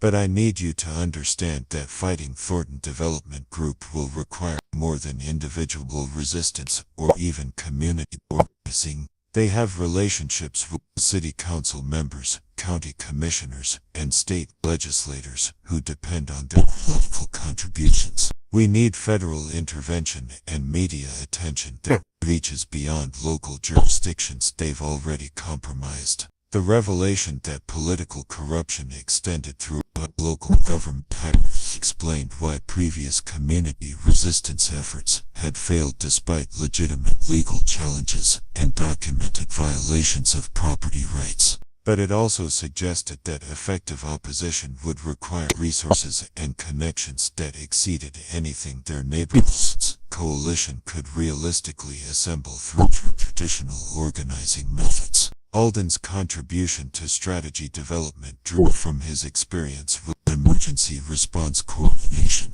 where successful outcomes required rapid information sharing, clear command structures, and contingency planning that anticipated multiple failure scenarios. His background in firefighting had taught him that overwhelming threats could sometimes be managed through strategic positioning rather than superior force, creating situations where adversary strengths became liabilities. We need to make this too expensive and too public for them to continue, he said steadily. But it was Emma's innocent suggestion during dinner the following evening that provided the breakthrough insight that transformed their resistance strategy from defensive reaction to offensive operation capable of achieving complete victory.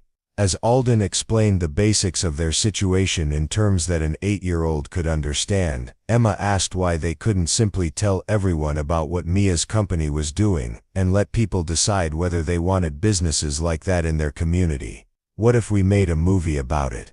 she suggested with the straightforward logic that children applied to problems before learning that adult complications made simple solutions impossible, like a documentary that shows how they're being mean to families and trying to make people leave their homes. Then everyone would know what they're really like, and wouldn't want to shop at their buildings or work for their company. The suggestion sparked recognition of possibilities that none of the adults had considered, transforming their focus from defensive legal challenges to offensive public relations campaigns that could damage Thornton Development Group's reputation and business relationships throughout Arizona. Corporate intimidation tactics were effective, partly because they operated in secrecy, targeting individual property owners who lacked resources to fight back or attract media attention to their struggles. But systematic documentation of illegal tactics, combined with testimonies from multiple victims and insider evidence provided by Mia, could create multimedia presentations that would make Thornton Development Group's practices visible to potential customers, business partners, and political allies whose support depended on maintaining public images as ethical corporate citizens.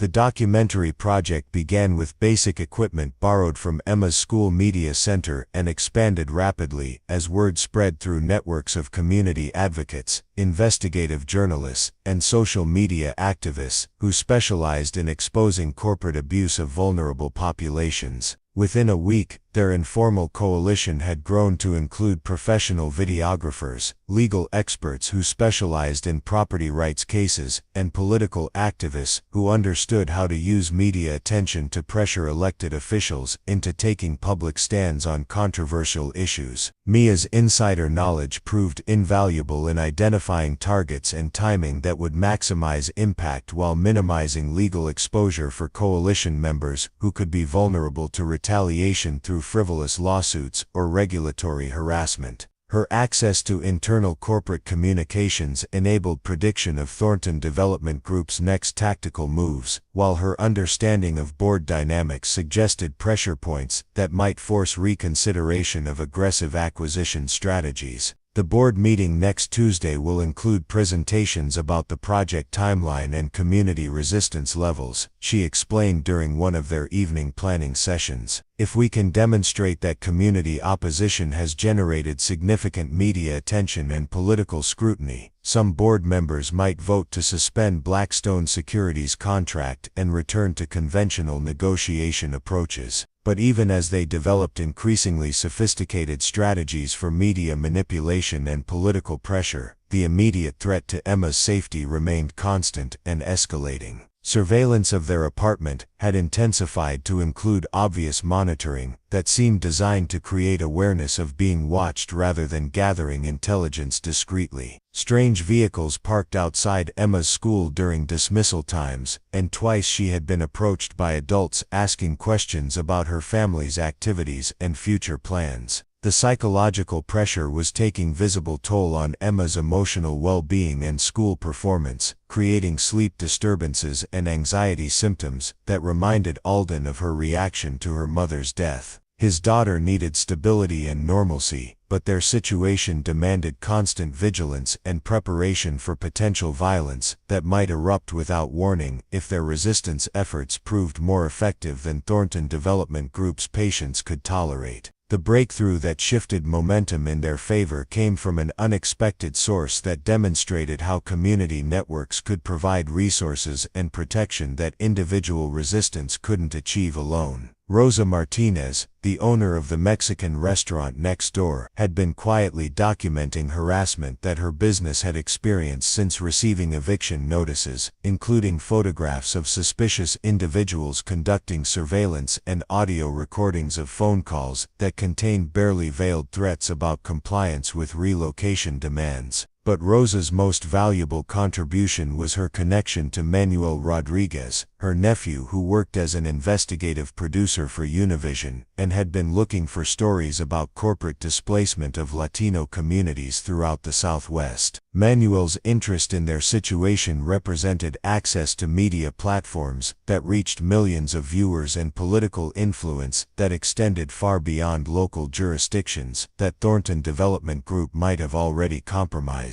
through political contributions and business relationships. This isn't just about your neighborhood, Manuel explained during their first interview session. Thornton Development Group is implementing similar tactics in communities throughout Arizona, New Mexico, and Colorado. If we can document their pattern of illegal intimidation and forced displacement, it becomes a federal story that could trigger congressional investigations and Department of Justice intervention. The expansion of scope from local property dispute to regional investigation of systematic corporate abuse transformed their resistance efforts from desperate community organizing to potentially career-making journalism that attracted additional resources and expertise from media outlets and advocacy organizations that specialized in holding powerful corporations accountable for illegal business practices. Within 2 weeks of Manuel's involvement, their coalition had grown to include property rights lawyers who worked pro bono for cases that offered precedent-setting potential, former FBI agents who specialized in investigating corporate conspiracy, and political activists who understood how to coordinate media timing with legislative calendars to maximize pressure on elected officials who depended on public support for re-election. The documentation process revealed patterns of systematic abuse that exceeded even Mia's knowledge of her company's operations, suggesting that Thornton Development Group's aggressive tactics were more extensive and criminal than she had realized. Similar communities throughout the region had experienced identical sequences of building inspections that discovered previously unknown violations, licensing challenges that threatened business operations, and surveillance by private security firms that specialized in intimidation rather than legitimate protection services. But it was the discovery of coordination between Thornton Development Group and local government officials that provided evidence of corruption serious enough to attract federal prosecution interest. Email communications obtained through Freedom of Information Act requests revealed discussions between company executives and city council members about expediting permit approvals and zoning changes in exchange for campaign contributions and consulting contracts that appeared to violate multiple state and federal laws regarding political corruption. As their evidence compilation neared completion and media attention intensified, Alden found himself caught between growing optimism about potential victory and persistent fear about retaliation that might target Emma before their exposure efforts could provide protection through public visibility. The next phase of their strategy would require going public with accusations that could destroy careers and trigger criminal investigations, creating level of risk that exceeded anything his family had previously faced.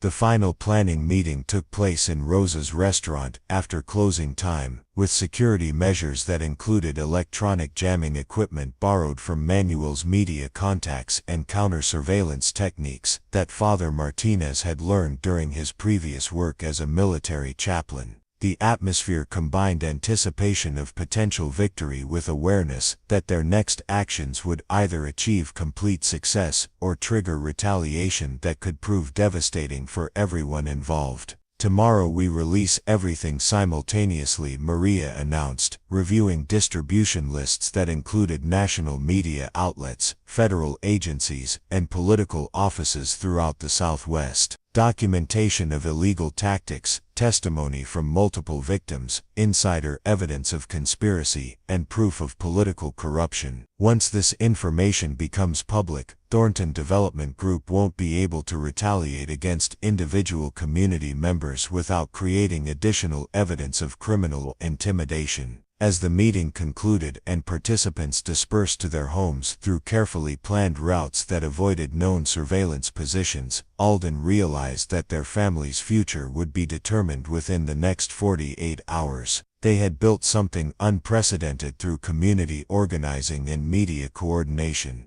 But success would ultimately depend on whether their evidence was compelling enough to trigger protective intervention by authorities who possessed power to hold corporations accountable for criminal abuse of vulnerable populations. The weight of responsibility felt overwhelming as he climbed the stairs to their apartment, where Emma waited with homework and bedtime stories that represented normalcy in a world that had become increasingly dangerous and uncertain. Tomorrow would bring either vindication of their resistance efforts or escalation of threats that might force them into permanent exile from the community they had fought so hard to protect. But as he tucked Emma into bed and listened to her prayers that included wishes for Mia's safety and hope that their neighborhood friends wouldn't have to move away, Alden understood that some battles were worth fighting regardless of personal cost. They had chosen courage over surrender, community solidarity over individual survival, and truth over comfortable deception. Whatever happened next, they would face it together with dignity intact and principles uncompromised.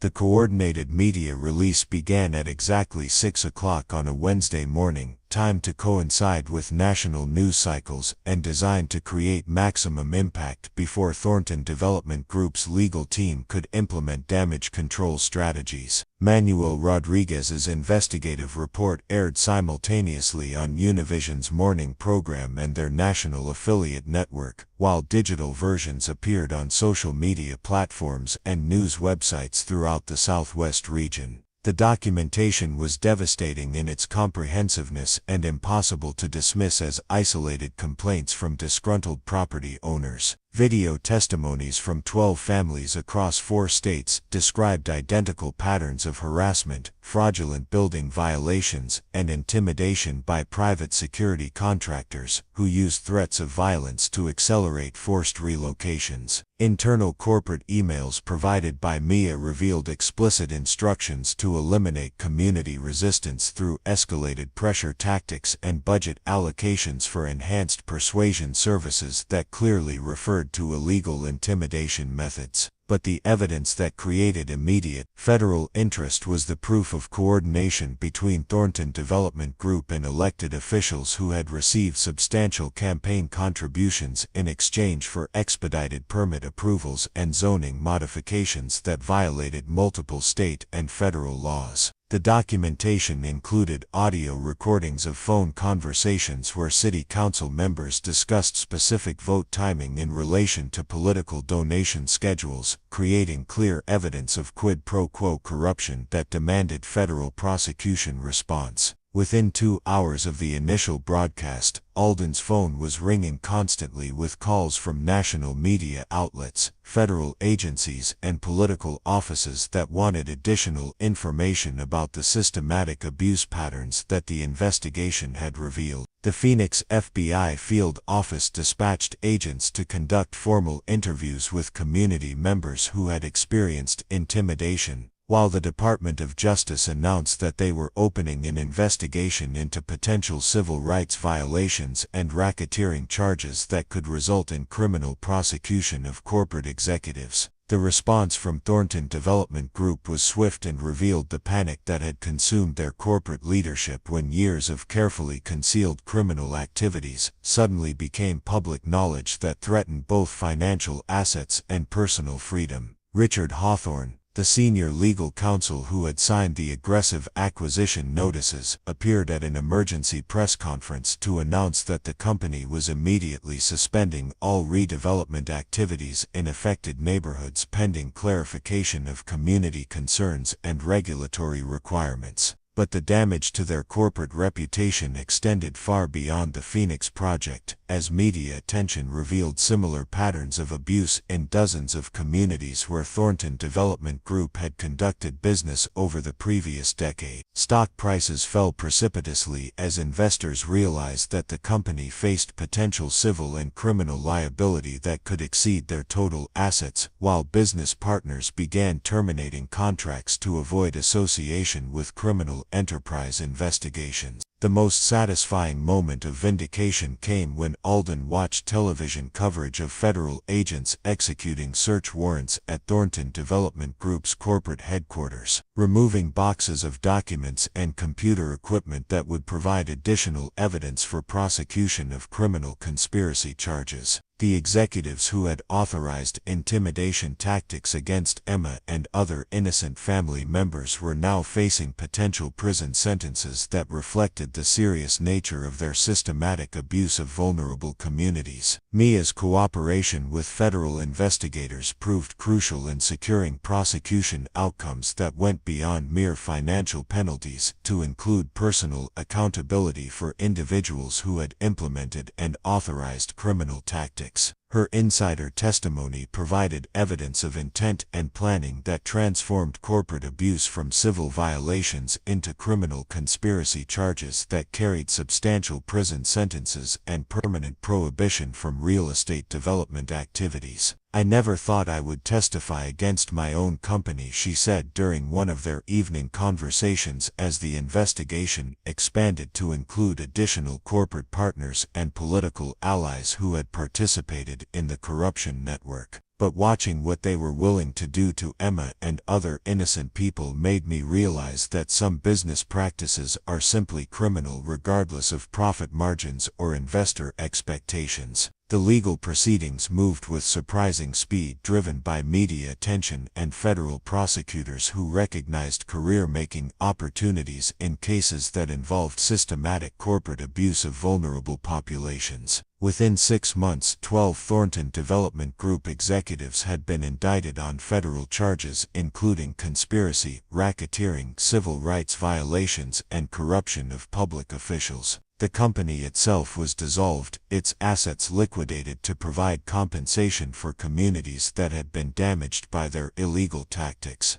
But the most meaningful victory was the transformation of their neighborhood from targeted community into protected area that became a model for how resident organizing could successfully challenge corporate abuse when supported by media attention and federal intervention. The publicity had attracted new businesses and residents who were specifically interested in supporting communities that had demonstrated courage in defending their values against powerful adversaries. Emma's role in inspiring the documentary strategy that proved crucial to their success made her something of a local celebrity, with media outlets describing her as the 8-year-old who helped bring down a corporate empire through simple questions about fairness and community protection. But she handled the attention with characteristic grace, focusing on how their experience had taught her that ordinary people could create extraordinary change when they worked together and refused to accept injustice as inevitable. The financial compensation that Alden received through the federal civil rights settlement provided resources to expand his auto repair business and establish the kind of stability that Emma needed for her education and emotional development.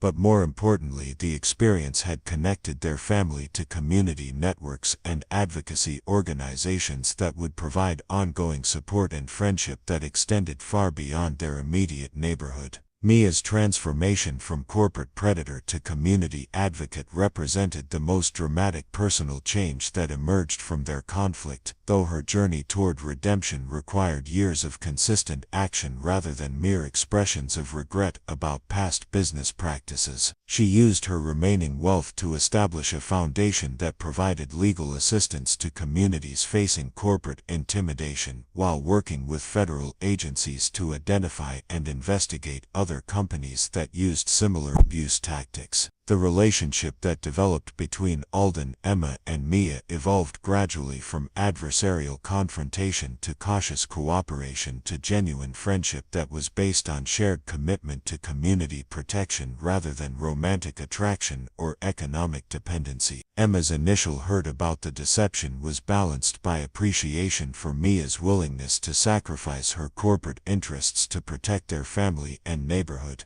while Alden came to respect her courage in testifying against former business partners who had the resources and motivation to make her life very difficult. The public attention that their story attracted led to speaking engagements and consulting opportunities that allowed Alden to share their organizing strategies with other communities facing similar threats, while Emma's perspective on community resistance became part of school curricula that taught young people about civic engagement and social justice advocacy. Their experience demonstrated that corporate power, no matter how vast or ruthless, could be challenged successfully by ordinary people who possessed courage, creativity, and willingness to work together for common goals. The neighborhood itself became a destination for journalists, researchers, and activists who wanted to understand how successful community resistance could be organized and sustained against overwhelming corporate opposition. The publicity attracted new residents and businesses that were specifically committed to supporting communities that had demonstrated willingness to defend their values, creating economic development that enhanced rather than displaced existing community character. As federal prosecutions concluded and media attention gradually shifted to other stories, Alden found himself reflecting on how much their lives had changed since that first morning when he had offered a sandwich to someone he believed was experiencing homelessness. The simple act of kindness had led to deception and betrayal, but ultimately to victory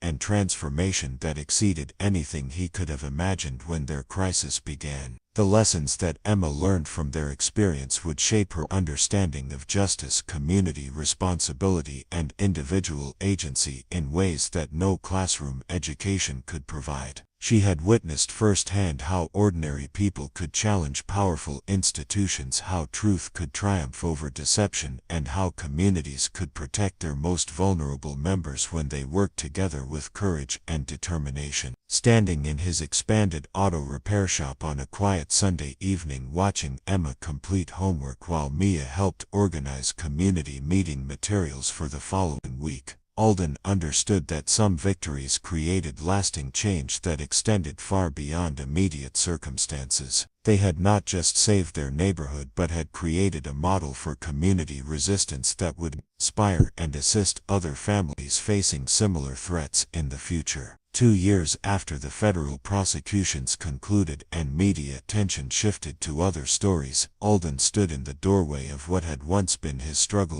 auto repair shop and marveled at the transformation that community organizing and unexpected partnerships could create. The building still housed Finch Automotive Repair, but it had expanded to include the Neighborhood Justice Center, a legal aid clinic that provided free assistance to families facing corporate intimidation, and the Community Media Lab, where residents learned documentary production techniques that could expose abuse and hold powerful institutions accountable. Emma, now 10 years old and displaying leadership qualities that reminded everyone of her pivotal role in inspiring their resistance strategy, had become the unofficial ambassador for what journalists called the Phoenix model of community organizing. Her articulate explanations of how ordinary families could challenge corporate power attracted visitors from universities, advocacy organizations, and communities throughout the country that were facing similar threats from aggressive development companies. The most important thing we learned, she would tell visitors with the confident delivery of someone who had experienced victory against impossible odds, is that sharing what you have with people who need help can change everything. When my dad gave Mia sandwiches, he didn't know she was rich and testing people. But his kindness was real, and that's what made her want to help us fight the bad guys who were trying to steal our homes. Her perspective on their experience emphasized values rather than tactics, focusing on how compassion and community solidarity had created the foundation for successful resistance that went far beyond legal strategies or media manipulation. Emma understood intuitively that their victory had emerged from human connection rather than superior resources, and that lesson shaped her approach to the advocacy work she was already beginning to embrace as her future calling. Mia's transformation from corporate predator to community advocate had required years of consistent action to earn trust from neighbors who had legitimate reasons to remain suspicious of her motivations and commitment.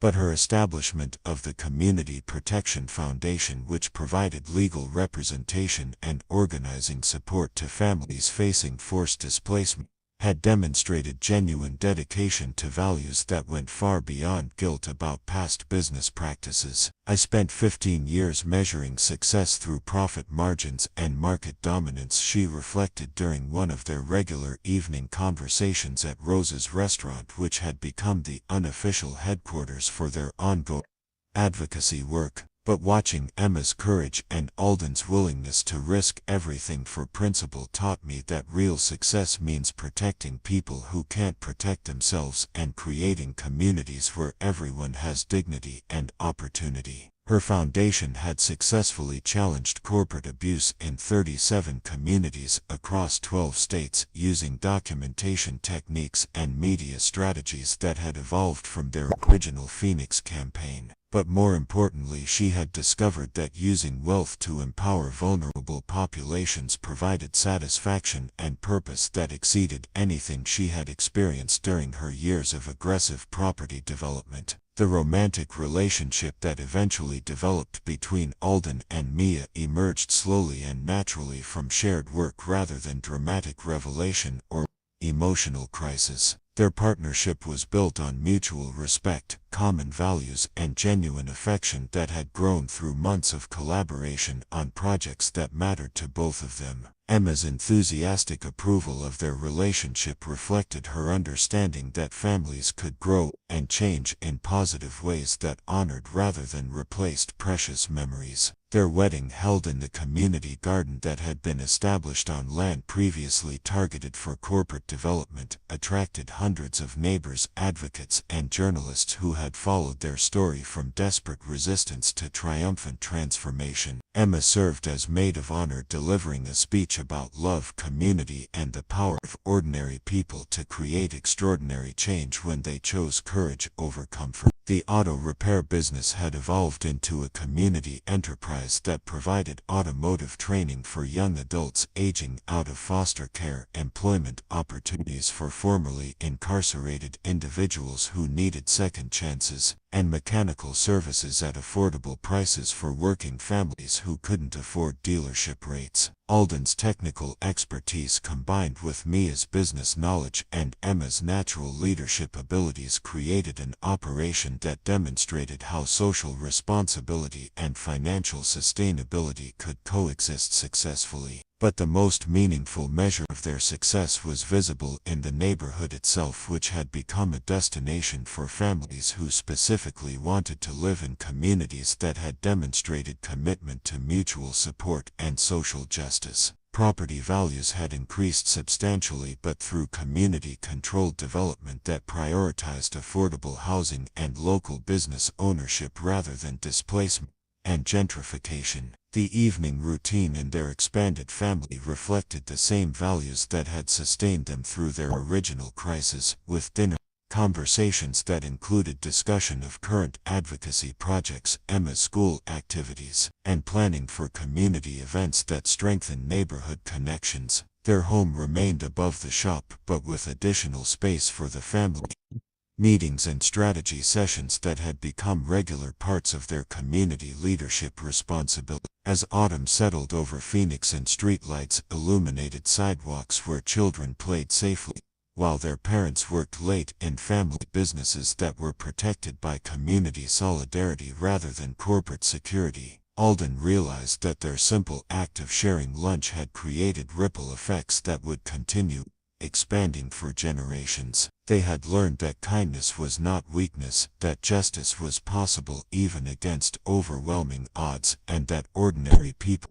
possessed extraordinary power when they chose to care for each other rather than protecting only themselves. Emma's latest school project, a documentary about communities that had successfully resisted corporate intimidation, would be shared with advocacy organizations throughout the country as an educational resource for families facing similar challenges. Her work represented the continuation of values and techniques that had emerged from their experience, ensuring that their victory would inspire and assist future generations who would inevitably face their own battle against institutional power that prioritized profit over human dignity. The story that had begun with mysterious circumstances and deceptive relationships had evolved into lasting transformation that proved the revolutionary potential of simple human kindness when combined with courage, community solidarity, and an unwavering commitment to justice for all. Up next, you've got two more standout stories right on your screen. If this one hit the mark, you won't want to pass these. Just click and check them out. And don't forget to subscribe and turn on the notification bell so you don't miss any upload from us.